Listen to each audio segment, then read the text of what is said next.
ప్రస్తుతం పోలీసుల అదుపులో ఉన్నారు బాల్క సుమన్. తెలంగాణ భవన్లో ఒక పార్టీ కార్యక్రమానికి హాజరయ్యేందుకు తాను వచ్చాను అని బాల్క సుమన్ చెప్పారు. తాను ఎక్కడికి పారిపోలేదు అని చెప్పారు. బాల్క సుమన్ బీఆర్ఎస్ భవన్ లో ఉన్నాడు అన్న విషయం తెలుసుకున్న పోలీసులు అక్కడికి చేరుకున్నారు. మరి విచారించేందుకు వచ్చారా, అరెస్ట్ చేసేందుకు వచ్చారా అన్న సందిగ్ధత అయితే తొలగిపోయింది.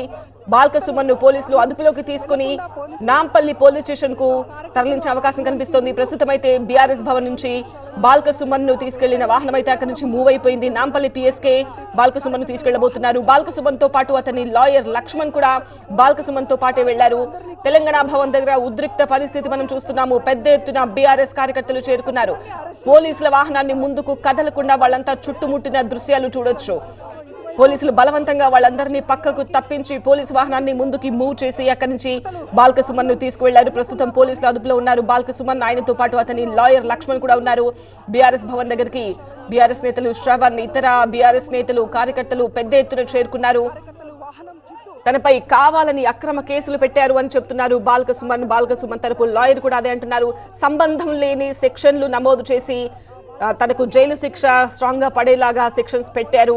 ఇదంతా కూడా అక్రమంగా చేస్తున్నారు అని చెప్తున్నారు. కాంగ్రెస్ పార్టీపై తాను గళమెత్తి ప్రశ్నిస్తున్నందుకే ఇలా తన గొంతు నొక్కే ప్రయత్నం చేస్తున్నారు అని బాల్క సుమన్ కాంగ్రెస్ పార్టీపై విమర్శలు చేస్తున్నారు. కాంగ్రెస్ పార్టీ చేసిన SC ST declaration, BC declaration, youth declaration, రైతు డిక్లరేషన్ వీటన్నింటిపై తాను నిరంతరం ప్రశ్నిస్తున్నందుకే, అలాగే సింగరేణిలో జరుగుతున్న కుంభకోణాలు జరుగుతున్నాయని ఆరోపిస్తూ వాటిపై ప్రశ్నిస్తున్నందుకే తనను ఇలా టార్గెట్ చేసి అక్రమంగా అరెస్ట్ చేస్తున్నారు అని బాల్క సుమన్ అరెస్ట్ అయ్యే ముందు, అదుపులోకి తీసుకునే ముందు మీడియాతో మాట్లాడిన దృశ్యాలు కూడా మనం చూసాము. కావాలని కాంగ్రెస్ ప్రభుత్వం ఇలా చేస్తోంది అంటున్నారు.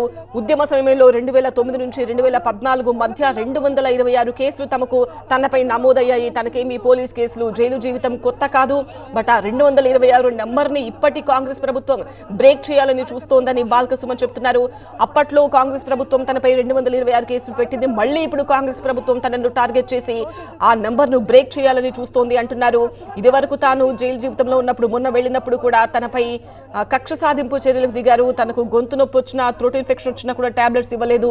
చలికాలంలో తనకి దుప్పట్లు ఇవ్వకుండా కూడా వేధించారు. ఇదంతా కూడా కుట్రపూరితంగా చేస్తున్నారు, అక్రమంగా చేస్తున్నారని బాల్క సుమన్ ప్రభుత్వంపై, కాంగ్రెస్ పార్టీపై విమర్శలు చేశారు. ముఖ్యమంత్రి రేవంత్ రెడ్డిపై, అలాగే ఎమ్మెల్యే వివేక్ పై ఆయన తీవ్రమైన వ్యాఖ్యలు చేస్తున్నారు. కావాలనే తనను అక్రమంగా అరెస్ట్ చేసి, టార్గెట్ చేసి ఇలా వేధింపులకు గురి చేస్తున్నారు. ప్రభుత్వంపై ప్రశ్నిస్తున్నందుకే, హామీలు అమలు చేయట్లేదు అని నిరంతరం ప్రశ్నిస్తున్నందుకే ఇలా తనని టార్గెట్ చేసి తన గొంతు నొక్కే ప్రయత్నం చేస్తున్నారు అని బాల్క సుమన్ ఆరోపిస్తున్నారు. ప్రస్తుతం అయితే నాంపల్లి పిఎస్ కు బాల్క సుమన్ ను తరలిస్తున్నారు పోలీసులు. బాల్క సుమన్ తో పాటు అతని లాయర్ లక్ష్మణ్ కూడా అతనితో పాటు వెళ్తున్నారు. ఇప్పుడు మనం టీవీ స్క్రీన్ పైన చూస్తున్న దృశ్యాలు బాల్క సుమన్ అరెస్ట్ కు ముందు, అదుపులోకి తీసుకోవడం కన్నా ముందు జరుగుతున్న దృశ్యాలు. ఆయన బాల్క సుమన్ వెహికల్లోకి ఎక్కే ముందు నినాదాలు చేస్తూ లోపలికైతే ఎక్కారు. ఎక్కిన తర్వాత మాత్రం అక్కడి నుంచి వాహనాన్ని ముందుకు కదలకుండా భారీగా బీఆర్ఎస్ కార్యకర్తలు వాహనాన్ని చుట్టుముట్టి ముందుకు కదలనివ్వకుండా ఆపారు. లోపలి దృశ్యాలు చూస్తున్నాం, కారు లోపలి దృశ్యాలు. బాల్క సుమన్ తో పాటు అతని లాయర్, ఇంకో వ్యక్తి కూడా అక్కడ కనిపిస్తున్నారు. టీవీ స్క్రీన్ పైన ఎక్స్క్లూజివ్ దృశ్యాలు చూడొచ్చు. పోలీసులు అదుపులోకి తీసుకునే సమయంలో క్యాప్చర్ అయిన దృశ్యాలు ఇవి. బాల్క సుమన్ నినాదాలు చేస్తూ, విక్టరీ సింబల్ చూపిస్తూ ఆయన లోపలికి, వెహికల్ లోపలికి ఎంటర్ అయిన దృశ్యాలు చూడొచ్చు.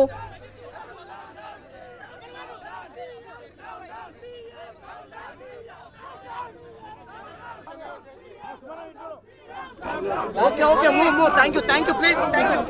Please, thank you.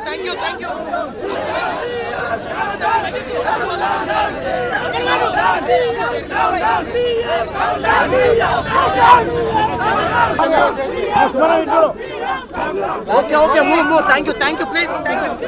Please, thank you.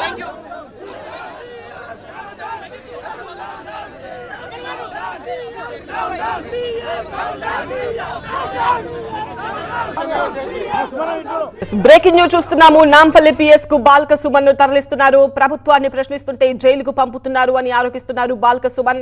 Telangana ఉద్యమంలో 226 కేసులు భరించాను అని బాల్క సుమన్ గుర్తు చేస్తున్నారు. ఉద్యమ సమయంలోనూ అప్పటి కాంగ్రెస్ ప్రభుత్వం తనను టార్గెట్ చేసింది, ఇప్పుడు కూడా కాంగ్రెస్ ప్రభుత్వం నన్ను టార్గెట్ చేసింది అంటున్నారు సుమన్. కాంగ్రెస్ ప్రభుత్వం చేస్తున్న మోసాలను ప్రశ్నిస్తూనే ఉంటాం. మరోసారి జైలుకు పంపాలని రేవంత్, వివేక్ ప్రయత్నిస్తున్నారు. అక్రమంగా, అన్యాయంగా తనపై కేసులు నమోదు చేశారు అని బాల్క సుమన్ ఆరోపిస్తున్నారు. నన్ను జైలుకు పంపి పైశాచిక ఆనందం పొందాలని చూస్తున్నారు. సింగరేణిలో వారసత్వ ఉద్యోగాలు ఇస్తామన్నారు. దానినే నేను ప్రశ్నించాను. సింగరేణిలో 15,000 కోట్ల కుంభకోణం చేశారు అని బాల్క సుమన్ ఆరోపిస్తున్నారు.